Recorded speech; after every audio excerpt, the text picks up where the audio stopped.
Hi friends, இவர் என்னுடைய நண்பர் முத்துச்சாமி ஐயா, 90 வயது இளைஞர். ஆமாங்க, ஒரு பஸ் பயணத்தில் எனக்கு ஐயாவை சந்திக்கிற அரும்பெரும் வாய்ப்பு கிடச்சிது. ஐயா நம்மளோட நாடு சுதந்திரம் அடைஞ்சப்போ 14 வயசு பையனாக இருந்திருக்கிறாரு. அன்றைய காலகட்டத்திலேருந்து இன்றைய காலகட்டம் வரை இருக்கிற அரசியல், சினிமா, பொது வாழ்க்கை எல்லாத்தையும் பகிர்ந்துக்கிட்டாரு.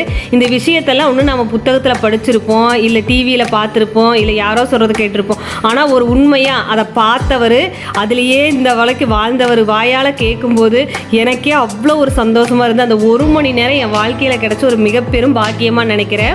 ஐயா அந்த 52, 53 காலகட்டத்தில் வெள்ளியங்கிரி மலை பயணம் போனது பற்றி சொன்னார். ஆமாங்க, நம்ம அப்பன் கோயிலுக்கு வெள்ளியங்கிரி மலை எப்படி இருந்தது, அதுக்கு எப்படி போகணும். அந்த காலத்தில் பேட்டலைட் எதுவும் இல்லைங்களா, நிலா வெளிச்சத்தில் தான் நடந்து போவாங்களாம். நைட்டெல்லாம் கிளம்பி அப்படியே நைட்டெல்லாம் நடப்பாங்களாம். காலையில் தரிசனம் முடிச்சுட்டு வந்து மருதமலைக்கு போயிட்டு அப்படியே போரூர் போயிட்டு ஊருக்கு போவோன்னு சொன்னார்.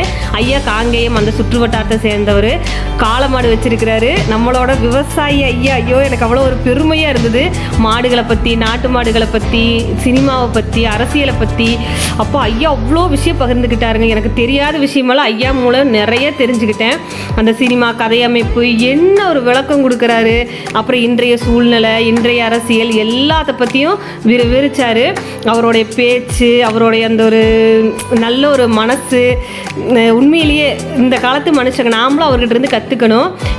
தனியாக பயணம் பண்ணி வந்திருக்கிறாரு தன்னோட அக்காவை பார்க்கறக்கு. 98 வயது அக்காவை பார்க்கறக்கு 90 வயது தம்பி கிளம்பி வந்திருக்கிறாரு. இது எவ்வளோ ஒரு பெருமையாக இருக்குது பாருங்களேன். சொல்கிறாரு, எதுக்கு பயப்படணும், யாருக்கு பயப்படணும், நான் எங்கே வேணால் போவேன் வருவேன், என் குடும்பத்தில் இருக்கிறவங்களும் எனக்கு ஆறுதலாக இருக்கிறாங்க, உதவியாக இருப்பாங்க, நம்ம வாழ்க்கை நாம தான் வாழணும்னு அழகாக சொல்கிறாருங்க.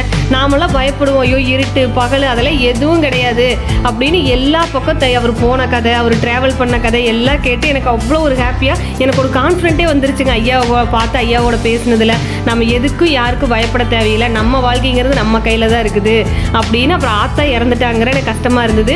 ஆத்தா பேர் சொன்னார், ஆத்தாவை பற்றி சொன்னார், தன்னோட வாழ்க்கை பூரா என்னோட பகிர்ந்துக்கிட்டாரு. ரொம்ப ரொம்ப நன்றி ஐயா. அந்த ஆண்டை ஐயாவை அனுப்பிச்சிருக்கிறாரு. ஐயாவை பார்த்தது, ஐயாவோட பயணம் பண்ணுறது, அதுக்கப்புறம் அவர் சொன்ன கருத்துக்களை கேட்டது எனக்குள்ள ஒரு பெரிய தாக்கத்தை ஏற்படுத்தி இருக்குது. அந்த இறைவனுக்கும் நன்றி, அனைவருக்கும் நன்றி. முத்துச்சாமி ஐயா, உங்களுக்கு ரொம்ப ரொம்ப நன்றி ஐயா. எந்த நாளையும் உங்களை என்னால் மறக்க முடியாது. அப்படி ஒரு சிறந்த நண்பர் எனக்கு ஐயா. மிக்க மிக்க நன்றி ஐயா.